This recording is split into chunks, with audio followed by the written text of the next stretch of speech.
Welcome to the John and Heidi Show podcast. John and Heidi. Here's John and Heidi. Thanks for listening to the John and Heidi Show on a Tuesday. Hey, baby, how you doing? I'm fantastic. How are you? Good. Excited to talk to your dad. I'm going to talk to him about waterbeds for our question today. So, Alrighty. I had a waterbed. Did you really? I did. Too. We'll chat about that. In 1979, a guy in Pennsylvania, a banker, was sentenced to 3 years in prison for misappropriating bank funds. That's bad. And for spanking his delinquent customers. What the what? Whoa. Your account is in the hole. Come over here. Some people might have been late on purpose.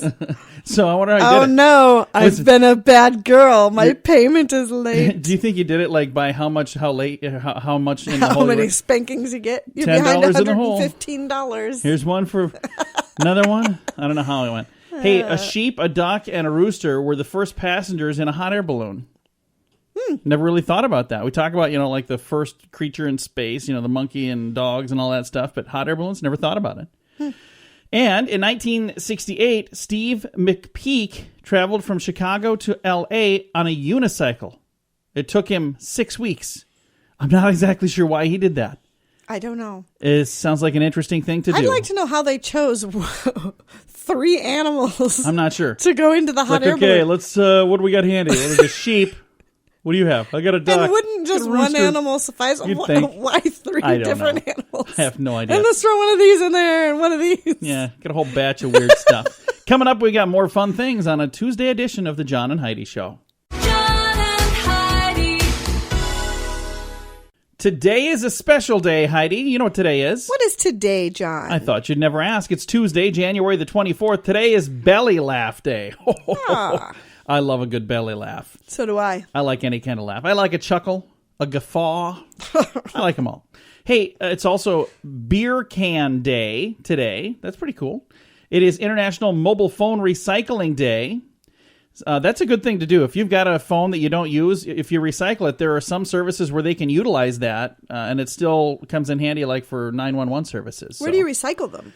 Wherever you get your cell phone, if you take it in there, they'll be able to do it. They do it every day. It's National Compliment Day, and you look mighty fine today, by the way. Why, thank you. National Peanut Butter Day. National Like a Grizzled Prospector Day. Okay. I'm not exactly sure. So we're supposed to talk. That's what it is. Talk like a grizzled prospector. What do they sound like? Like Stinky Pete on Toy Story. So like Kelsey Grammer?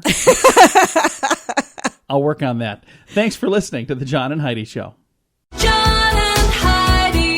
It's a new year, and many have made resolutions. Have you? If your resolution is to quit smoking, I want to help. This is one of the biggest resolutions every year. I met a hypnotist that's been able to help people with this one. He can send you a Stop Smoking Hypnosis CD program that you just listen to, and it's designed to help you quit smoking. It's available at a discount for our listeners right now at radiosavings.com. Get the tobacco-free CD program for just $40. That offer is available right now at radiosavings.com. That's radiosavings.com. John and Heidi.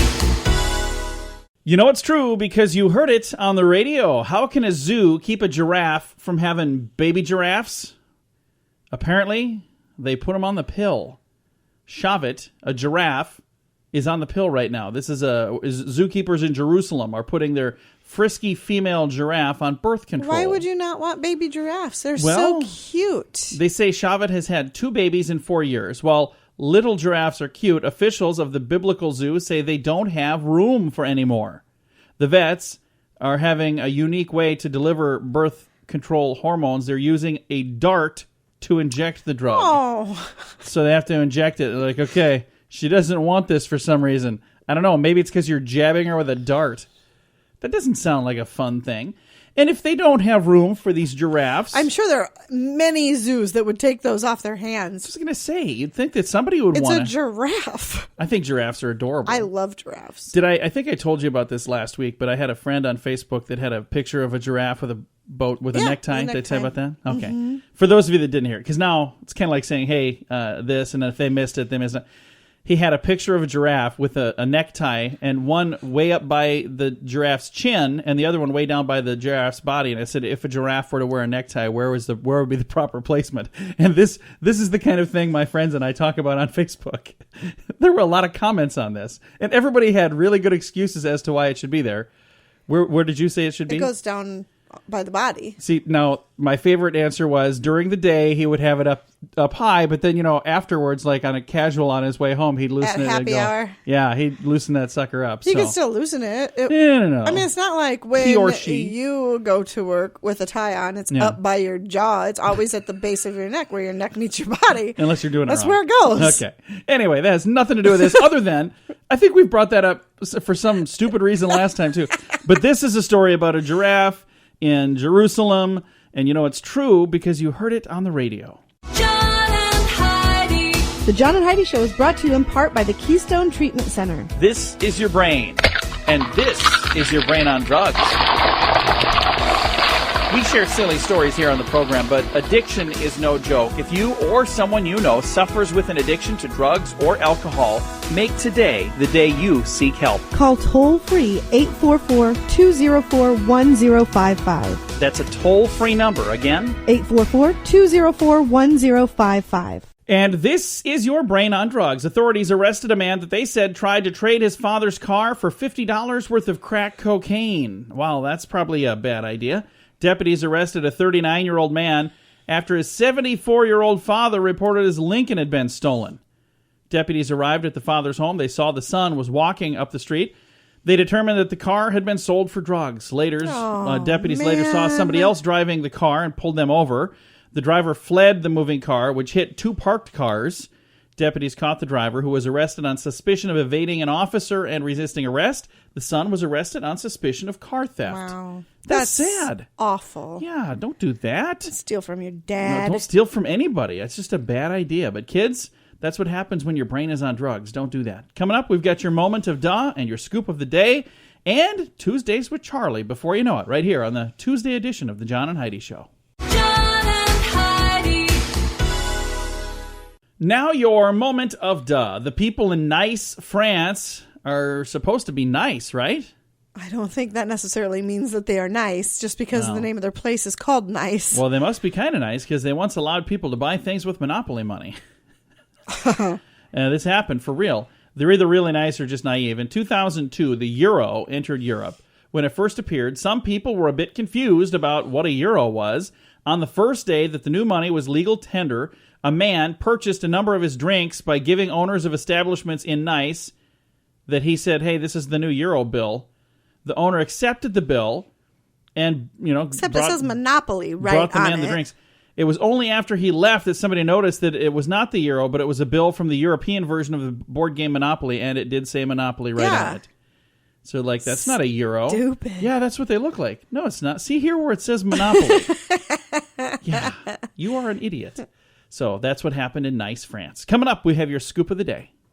The Scoop of the Day is brought to you by Wells Blue Bunny. If you want delicious ice cream, be sure to look for the Blue Bunny. Sure to have your favorite flavors. Learn more at bluebunny.com. Now your scoop of the day. This Valentine's Day, score some extra points with bonus antioxidants by pairing strawberries with chocolate. That boosts the nutritional value of both. Really? Think of that, yeah. In a Brigham Young University study, berries dunked in dark chocolate boasted an antioxidant content that exceeded the sum of antioxidants from the individual ingredients. Really? Yeah, so 1 + 1 is way more than 2. That is they're saying. fantastic. Researchers say certain antioxidants react synergistically, which I never get to say that. Synergistically. Who does? You I don't know. get to use that word You never here get to enough. use that. I'm going to use it as much as I can today. Anyway, they react synergistically with each other, creating additional disease-fighting powers. Be sure to seek out high cocoa chocolate. Strawberries dipped in 54% cocoa dark chocolate failed to produce the same effect. So the highest dark chocolate you can get. That's what they're saying. More info on that in Men's Health. Laura Kirky says that she has been getting death threats over not shaving her armpits for the Golden Globes. Now, I didn't watch the Golden Globes. Disgusting. And I don't know who Lola Kirky is. I have no idea So who she is either, but that is gross. I have no idea. What is? Not shaving your armpits. I don't shave my armpits. You are a man. Oh, so it's okay for me?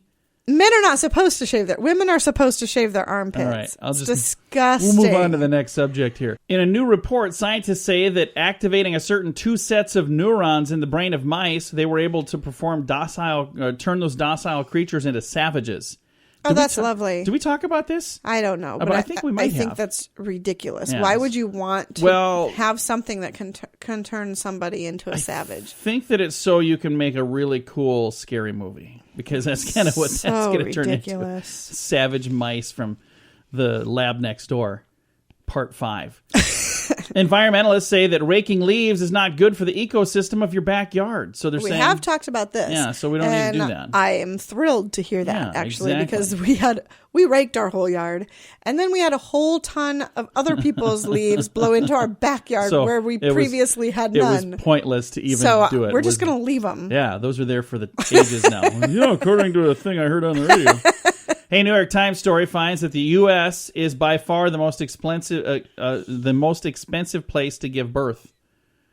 So to have a baby in the U.S. compared to other places, third world countries, it is cheaper to have kids there. Apparently, it certainly is. But you can also get by just as inexpensively here in the United States if you just want to crouch behind a bush. But most people opt into the more expensive option. We want a cushy room, a doctor. What's wrong with you? A study from Britain says that money can buy you happiness, but only if you have more money than your friends and neighbors. Really? So if you have more money than your friends and neighbors, you're happy. But if you don't, you're not happy. Here's the thing. I guarantee you we have less money than our friends and neighbors, but I'm still happy. Are you happy? I'd be happier if I had more money than my friends and neighbors.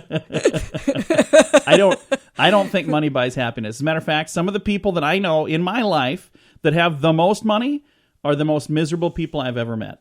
So I don't think that money is the answer. No, but if you're already happy, it's not like you're going to be miserable if you have money. Well, but that's not what the story says. It'll just ease the burden of things and make things better. And if you're already sad, you know what? Wiping your tears with $100 bill is a lot better. That's way better. When it comes to making healthy food and beverages choices, a new study shows that people are a little better off knowing both the number of calories they're consuming and the amount of exercise it would take to burn it off. In the study, when a sign next to a soda read 250 calories or 5 miles of walking, consumers were more likely to leave that on the shelf than if it was just a number. If you're going to drink that soda, you just now know how many miles you don't intend to walk after you've had that soda. So I got to walk 4 miles? Yeah, I'm not going to do that. But I'm still going to have that. All right. Coming up, we've got Tuesdays with Charlie. That's on the way. John and Heidi.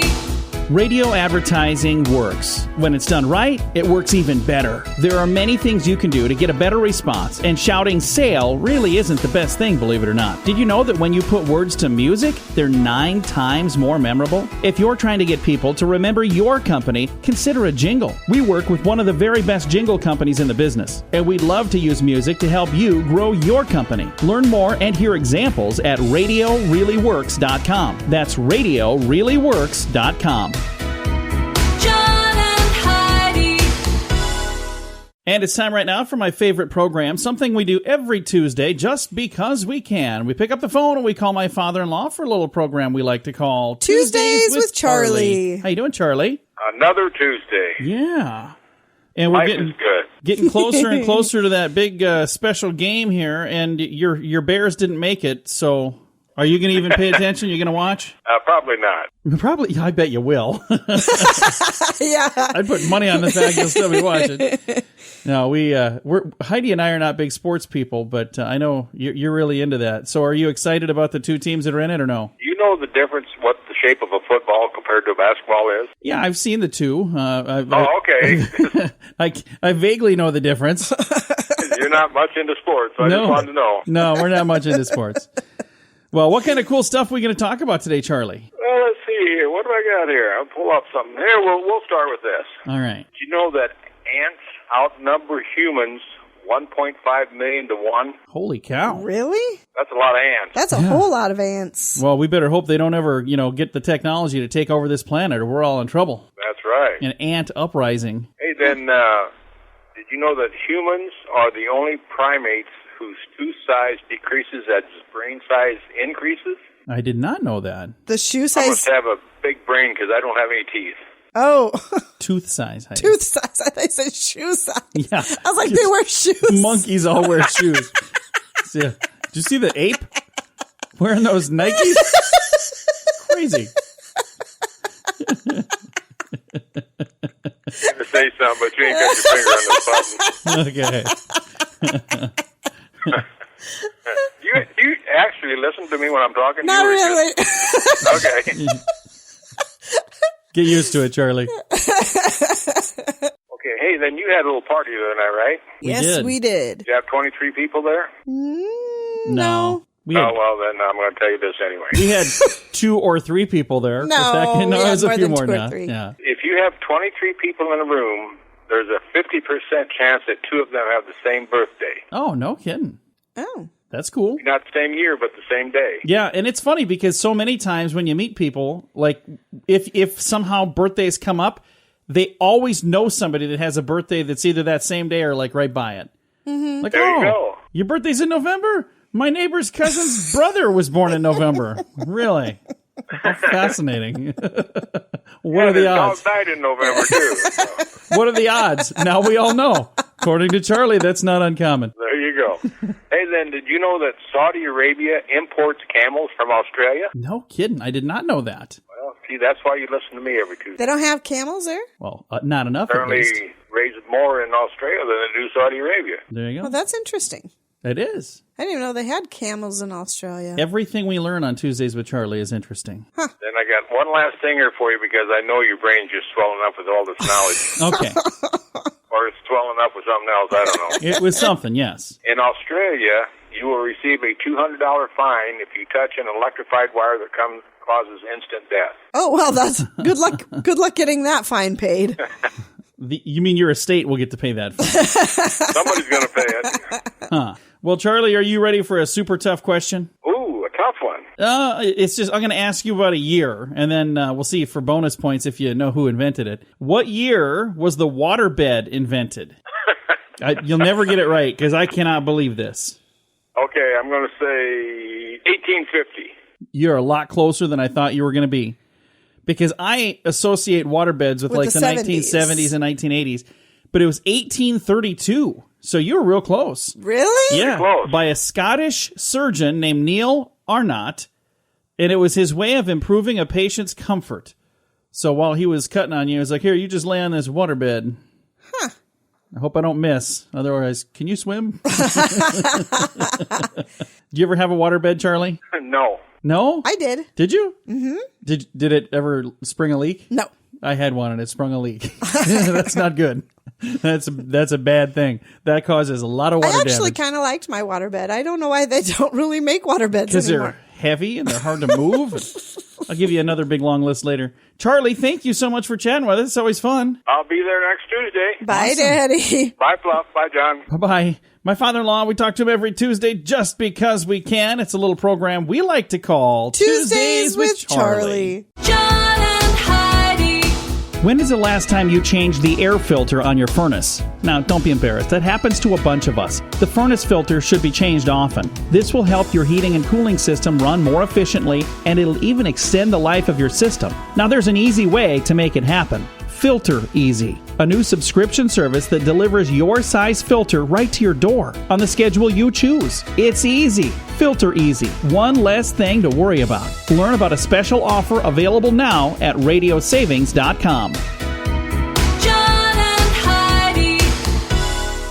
Fun fact for you, Heidi. What's that, John? The loose skin hanging from the neck of a chicken down here is known as the wattle with 2 T's. A wattle, not a waddle. That would be like a duck walking, but a wattle. Fun fact for you, Heidi. What's that, John? 43% of the cost of every bottle of beer sold in America goes to pay state and federal taxes. Really? State and federal taxes, 43% of the cost. Holy cow. Fun fact for you, Heidi. What's that, John? It takes a lobster 7 years to grow up to be 1 pound and delicious. 7 years. Yeah. What? I just don't think lobsters are delicious. Okay. I don't. That's right. You say it's just a butter delivery vehicle. Right. Fun fact for you, Heidi. What's that, John? Most people in China do not eat cheese. For whatever reason, it's just not a big thing there. So when they say, do you want cheese on that? They say no. I can't imagine, though, trying to eat rice doused in cheese. It would probably be a little difficult. Probably not. And our final fun fact for you, Heidi. What's that, John? Bruce Lee got mad and left Hollywood for Hong Kong after he did not get the lead part in a TV show called Kung Fu. Oh. So he was trying to get the lead part, didn't get it, said, okay, I'm going to go back to Hong Kong. See ya. Alrighty then. A couple of fun facts for you right there on a Tuesday. John and Heidi. This is Richard Lustig, the world's first and only 7-time lottery game grand prize winner. Since I endorsed Lottolicious, I have won something every single draw. They do all the work. You don't have to worry about running to the store to buy your tickets. They take care of all that. So if you're looking for the best way to play the lottery, to give yourself the best chance of winning, go to RadioLottoPool.com and join today. Again, that website is RadioLottoPool.com. John and Heidi. Thanks for listening to the John and Heidi Show on a Tuesday. I am not a real huggy person. I am. My wife over here, her whole family, huggy people. You guys kind of like, for whatever reason. I don't get that, but it's a thing. But more men. It's good for you. It is. And more men have started hugging more. They're doing it more often than ever before, according to experts on social customs and good manners. It says, and I quote, if you're greeting someone in a casual scenario, I don't think a hug is out of place, end quote. This is from Jason Tesoro, author of The Modern Gentleman. He goes on to say, saying goodbye is always safer because you've built up fellowship, end quote. Says men often hug at emotional moments during sporting events, weddings, and funerals, according to Professor Mark Mormon from Baylor University in Waco, Texas. But if you are in the office, hugging generally doesn't work because there's not a lot of emotion there. So they're saying most men aren't comfortable hugging. I would agree with that. It's difficult to get away with a hug like in an office setting. That's what I typically do, after meetings. I'm even like, for me, who's very huggy. But it would be even more difficult for a man, Anybody want to hug? Yeah. No? Yeah. I guess the staff meeting is over. That would be difficult to pull off. Most men are not comfortable hugging for more than 2 seconds. And if you're thinking of joining a hug group, consider these options. Wait a minute, a hug group? Did we talk about that? Where are hug groups? I don't know. That's not in the story. Why would they just wing that in there out of left field like that? They say you're supposed to do a quickie. That's 2 men shaking hands, and then they'll use the free hand to kind of pat the shoulder or whatever. Yeah. The shoulder pad bump, 2 men shaking hands, and then kind of without letting go, bumping chests. Then the side, the slip and slide. 2 men standing by, briefly draping closed arms over the other shoulder. I don't know what any of this stuff means. Can you draw me a picture? It just means like quick, just like you're standing next to him and you quick pull him close to you with your arm around his shoulder. I'm not going to do any of these things. So, like your brother. I've seen you do that before. Yeah, like to your brother. People that are like in the family. But have you ever seen me do that to a stranger? Some guy that I met at the gas station. To a stranger? Like, hey, see, you're getting unleaded over there. That's not what they're talking Up high, about. down low, too slow. I'm coming in for a hug. Everyone should try that today. That is not appropriate. You should do that today. I'm serious. On your lunch break or, this evening somewhere, find a way to squeeze in a hug. That would not be appropriate at the gas station with some random stranger. Well, I'm going to try it anyway. Thanks for listening to the John and Heidi Show. John and Heidi. It's a new year, and many have made resolutions. Have you? If your resolution was to lose weight, you're not alone. This is the single biggest resolution every year. And every year, millions of people try, and many fail. I met a hypnotist that's been able to help people with this one. He can send you a weight loss hypnosis program on CD that you just listen to, and it's designed to help you reduce the cravings. It's available at a discount for our listeners right now at radiosavings.com. Get the weight loss CD program for just $50. That offer is available now at radiosavings.com. John and Heidi. I have the story here of potentially the worst carjacker in the world.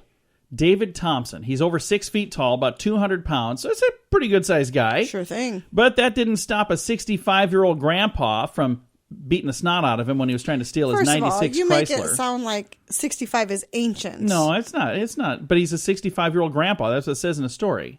Okay, So this young, strapping, 6-foot-tall, 200-pound carjacker. Who says he's strapping? It says in the story that he's a big guy. Okay, but he might be big, but he might be extremely out of shape. That'd be like you trying to hijack some car, and you think a 65-year-old man couldn't kick your butt? 200 pounds is what I'm saying. Anyway, after that, he decided, okay, I'm going to set my sights on something else because, I clearly can't handle these 65-year-old grandpas. So he saw another car with a couple of kids in it. He's like, I can boot those kids out. I am set. 7-year-old Peter McCaskey and his 9-year-old sister were in a hatchback when this dude, David Thompson, tried to steal that car. Well, the kids started pulling his hair and pulling his ears, and finally the guy got out and ran away. The officers called him a very persistent carjacker. When they had a chance to ask the kids about the incident, they said, I think he's an idiot. Good job. Thanks for listening to the John and Heidi Show. John and Heidi. Heidi, would you like to make more money? Always. If you want more greenbacks, eat more green beans. A new study out of Washington shows that people who eat more green beans are about 3 times a week. If you eat that much more a week, you earn more money than people who don't eat green beans. Researching cannot explain the connection between the green beans and the greenbacks, but they say there's definitely a connection. It is there. It exists. They don't know why. That's kind of crazy. I like green beans, so I could do that. We should eat more green beans and see what happens. I wonder if they have to be fresh green beans or if you can use canned green beans. I don't know. It doesn't say anything about fresh green beans. We should probably have that information before we go trying to give out Let's use frozen green beans because I don't those are like delicious. Frozen green beans. You don't like? I don't. Which kind do you like the best? I like the canned green beans. Do you like fresh? I don't know. Okay, then let's go with the canned. But I bet they're not talking about canned green beans. It doesn't say that, so I'm going to use it. And if it'll mentally make us think, hey, now that we're eating so many green beans, we're going to make more money, according to that story. Okay. We'll get back to you on this, and we'll tell you in 2018 how this all works out. Thanks for listening to the John and Heidi Show. John and Heidi. It's a new year, and many have made resolutions. Have you? If your resolution was to quit drinking or to kick a drug habit, we want to help. Our friends at Keystone can help you determine the best program for your particular needs. This is something that really matters to me. My father was an alcoholic. He lost his battle at age 49. That's just too young. If you're searching for help, I hope my friends at Keystone can help you find the help you're looking for. Call 844-204-1055. That's Keystone, 844-204-1055. John and Heidi. Thanks for listening to the John and Heidi Show. I have a little advice here for those of you that are going to take a selfie or any social media post for that matter. Keep your hands to yourself. It says, thanks to improvements in technology, it is no longer advisable to wave or give a thumbs up or flash people a peace sign in a photo. Researchers from the National Institute of Infomaniacs, no, that's not right, of Informatics, that sounds better. It's in Japan. They say the smartphone cameras are now so good it's possible to steal away somebody's fingerprints from a photo taken up to 10 feet away. So you don't want to do the thumbs up or anything where they can see your handprints because they can steal your fingerprints that way. Isn't that crazy? That is even a casual peace sign scary in front of a camera. Yeah. Researchers over there say that fingerprints can become widely available. The peace sign is particularly dangerous because it makes it easy to match fingers with faces. They say anyone can now steal fingerprints from a photo posted to social media. No high-tech setup is necessary as long as the fingerprints are well lit and in focus. He warns that the stealing of fingerprints is potentially more dangerous than having a password hacked because passwords, unlike fingerprints, can be changed.